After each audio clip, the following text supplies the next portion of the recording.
तसं मुक्काम पोस्ट गुगळी धामणगाव तालुका शिलो जिल्हा परभणी. आजपासूनचा परत एक शेतकऱ्यासाठी अंदाज येत आहे.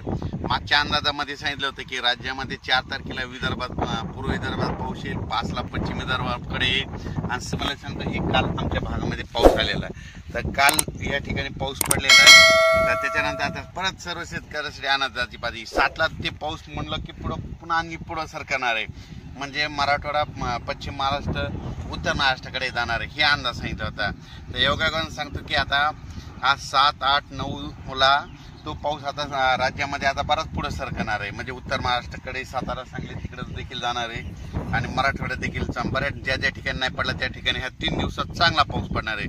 म्हणून ही खास करून शेतकऱ्यांसाठी आनंदाची बातमी. म्हणजे सांगायचं झालं तर राज्यामध्ये आपण सांगितलं होतं की राज्यामध्ये 4 तारखेपासून 11 तारखेपर्यंत पाऊस पडणार, तर तो पडणारच आहे. म्हणून ह्या सर्व शेतकऱ्यांना आनंदाची बातमी आहे. कारण की राज्यात एकदम पाऊस बंद होणारच नाही. म्हणून हा देखील सर्व शेतकऱ्यांनी अंदाज लक्षात द्यायचा. सर्व शेतकऱ्याला सांगू इच्छितो की 7, 8, 9, 10 पर्यंत हा पाऊस आहे.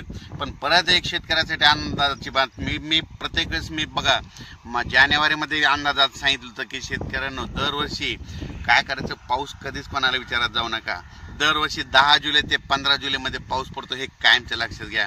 तर योगायोगाने बघा आता ही 10 तारीख आलेली आहे. या 10 तारखेपासून बघा पाऊस येतो का नाही. म्हणजे 10 जुलै ते 15 जुलैमध्ये देखील राज्यात चांगला पाऊस पडणार आहे. म्हणून ही एक आनंदाची बातमी.